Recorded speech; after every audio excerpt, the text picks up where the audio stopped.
അതായത് മമ്മൂക്കയുടെ call sheet തരാം, മമ്മൂക്കയുടെ സിനിമയ്ക്ക് ഡേറ്റ് തരാമെന്ന് പറഞ്ഞ് പലരുടെ അടുത്തുനിന്നും 2-3 കോടി രൂപയാണ് ഈ ബാദുഷ മേടിച്ചിരിക്കുന്നത്. ഹലോ ഗെയ്സ്, എല്ലാവരും ഈ ബാദുഷയുടെ വിഷയങ്ങൾ അറിഞ്ഞല്ലോ. ഈ ഹരേഷ് കണാറിന്റെ കയ്യിൽ നിന്ന് 20 ലക്ഷം രൂപ കടമായി മേടിച്ചിട്ട് ബാദുഷ എന്ന പ്രൊഡക്ഷൻ കൺട്രോളർ തിരിച്ചു കൊടുത്തില്ല. ചോദിക്കുമ്പോൾ ഇന്ന് തരാം, നാളെ തരാം, റേച്ചൽ എന്ന സിനിമ റിലീസാകട്ടെ എന്നായിരുന്നു മറുപടി. ഈ ഓൺലൈൻ മീഡിയസിൽ ഈ വാർത്ത വന്നതിന് ശേഷം ഭീഷണിയുടെ സ്വരത്തിലാണ് ബാദുഷ കാര്യങ്ങൾ പറഞ്ഞുകൊണ്ടിരിക്കുന്നത്. നിന്നെ ഞാൻ തീർക്കുമട എന്നൊക്കെയായിരുന്നു ആ ഒരു മറുപടി. പക്ഷേ ഇന്ന് ഓൺലൈൻ മീഡിയസിൽ നമ്മൾ കാണുന്ന വാർത്തകൾ വേറെയാണ്. അതായത് ഈ മമ്മൂട്ടിയും ബാദുഷയും തമ്മിൽ ഒരുപാട് കണക്ഷൻസും ഒരുപാട് നല്ല സുഹൃത്ത് ബന്ധങ്ങളും ഉണ്ട്. പക്ഷെ ഇന്ന് മമ്മൂക്കയുടെ കൂടെ ഈ ബാദുഷേനെ ഒന്നും കാണാനേ ഇല്ല. കാരണം എന്തെന്ന് വെച്ച് കഴിഞ്ഞാൽ മമ്മൂക്കയുടെ കോൾ ഷീറ്റ് മറച്ചു വിറ്റ്, അതായത് മമ്മൂക്കയുടെ കോൾ ഷീറ്റ് തരാം, മമ്മൂക്കയുടെ സിനിമയ്ക്ക് ഡേറ്റ് തരാമെന്ന് പറഞ്ഞ് പലരുടെ അടുത്തുനിന്നും 2-3 കോടി രൂപയാണ് ഈ ബാദുഷ മേടിച്ചിരിക്കുന്നത്. പക്ഷെ ഈ പടങ്ങളൊന്നും നടക്കാൻ പോകുന്നതല്ലായിരുന്നു. ഇതെല്ലാം അവസാനം മമ്മൂക്ക അറിഞ്ഞ് മമ്മൂക്ക ഇടപെട്ട് ഈ പൈസയെല്ലാം തിരിച്ചു കൊടുപ്പിച്ച് ഈ ബാദുഷയുമായിട്ടുള്ള കണക്ഷൻസ് എല്ലാം കട്ട് ചെയ്തു എന്നായിരുന്നു ഓൺലൈൻ മീഡിയസിൽ ഇന്നലെ മുഴുവൻ നിറഞ്ഞു നിന്നിരുന്ന വാർത്ത. പക്ഷെ ഈ ഒരു വാർത്ത പക്ക ഫേക്ക് ആണെന്ന് വേണമെങ്കിൽ ഞാൻ പറയാം. കാരണം ഒരാൾക്ക് ഒരു വീഴ്ച പറ്റി, അല്ലെങ്കിൽ ഒരാൾക്ക് ഒരു എന്തെങ്കിലും ഒരു സംഭവം പറ്റിക്കഴിഞ്ഞാൽ തുടർന്നുള്ള കാര്യങ്ങളെല്ലാം അയാളുടെ തലയിലേക്ക് ഇട്ട് അയാളെ അടിച്ചമർത്തപ്പെടുന്ന ഒരു രീതിയാണ് ഓൺലൈൻ മീഡിയാസ് വഴി നമ്മൾ കണ്ടുകൊണ്ടിരിക്കുന്നത്.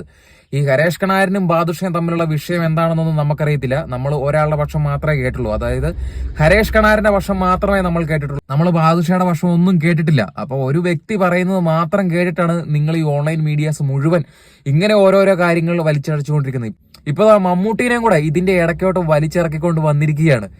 എന്താണ് ഓൺലൈൻ മീഡിയാസ് നിങ്ങൾ ഇങ്ങനെ? പിന്നെ നിങ്ങൾ ഒരു കാര്യം മനസ്സിലാക്കുക, ഈ ബാദുഷ എന്ന് വെച്ചത് വെറും ഒരു വ്യക്തിയല്ല. മലയാള സിനിമയെ തന്നെ നിയന്ത്രിക്കാൻ കെൽപ്പുള്ള ഒരാളാണ് ബാദുഷ. അയാളെ വെറുപ്പിച്ചുകൊണ്ട് ഇനി ഹരേഷ് കണാരന് അടുത്ത സിനിമ കിട്ടുമോ, സിനിമാ മേഖലയിൽ നിലനിൽക്കാൻ പറ്റുമോ എന്ന് നമുക്ക് കണ്ടറിയണം. കാരണം ഇതൊരു സർക്കാർ ജോലിയൊന്നും അല്ലല്ലോ. കുറച്ച് ആളുകൾ കുറച്ച് കൂട്ടുകെട്ടിന്റെ ഭാഗത്ത് നിർമ്മിക്കുന്നതാണ് ഈ സിനിമ എന്നൊരു കലാരൂപം. അപ്പോൾ ഇതിനെ നിർമ്മിക്കുന്ന ആൾക്കാരെ വെറുപ്പിച്ചുകൊണ്ട് അടുത്ത സിനിമ കിട്ടുക, സിനിമാ മേഖലയിൽ ശോഭിക്കാൻ പറ്റുമോ എന്ന് നമുക്ക് കണ്ടറിയണം. ഒരു വർഷം പറയുവാണെങ്കിൽ 20 ലക്ഷം പോയിട്ടുണ്ടെങ്കിൽ ഇതിന്റെ ഒരു ഇരട്ടിയുടെ ഇരട്ടി ഹരേഷ് കണാരന് ഉണ്ടാക്കി കൊടുത്തിട്ടുണ്ടായിരിക്കണം. നമുക്കാർക്കും ഇതിന്റെ സത്യാവസ്ഥ അറിയത്തില്ല. അപ്പോൾ എന്തായിരുന്നാലും ഈ ഒരു റേച്ചൽ സിനിമ കഴിഞ്ഞ് ഇയാൾ വന്ന് വിശദ വിവരം പറയുമെന്നാണ് നമുക്ക് അറിയാൻ കഴിഞ്ഞത്. അപ്പോൾ 20 ലക്ഷം പറ്റിച്ചെങ്കിൽ അത് ലോക ഉടായിപ്പാണ്. അത് ഇനിയിപ്പോ ചെയ്യാനുള്ള നടപടി എന്തെന്ന് വെച്ച് കഴിഞ്ഞാൽ പോലീസിൽ പരാതിപ്പെടുക. അമ്മ സംഘടനയെ പരാതിപ്പെട്ടിട്ട് വലിയ കാര്യങ്ങളൊന്നും ഉണ്ടെന്ന് എനിക്ക് തോന്നുന്നില്ല. കാരണം പഴയ താരസംഘടനയൊന്നും അല്ല ഇപ്പൊ. താരസംഘടനയുടെ തലപ്പത്ത് നിന്ന് മമ്മൂട്ടി, മോഹൻലാൽ, ദിലീപ്, ഇന്നസെന്റ് ഇവരാരും ഇല്ല ഇപ്പൊ അധികാരത്തിൽ ഏൽക്കാൻ. ഇവരെല്ലാം ഒഴിഞ്ഞൊഴിഞ്ഞ് നിൽക്കുന്നു. ഇന്നസെന്റ് ഇപ്പൊ ഇല്ല. പക്ഷെ ഇതിന്റെ ഇടയ്ക്ക് വേറെ കുറച്ച് സംശയങ്ങൾ ഉണ്ടാകുന്നുണ്ട്. ദിലീപിന്റെ കൂട്ടുനിന്ന്, അല്ലെങ്കിൽ ദിലീപിന്റെ വാക്കിനെ, ദിലീപിനെ വിശ്വസിക്കുന്നവരെ മലയാള സിനിമാ മേഖലയിൽ നിന്നും ഒഴിവാക്കുകയാണോ എന്നൊരു ആശയം ഇതിലൂടെ ഉൾത്തിരിയുന്നുണ്ട്.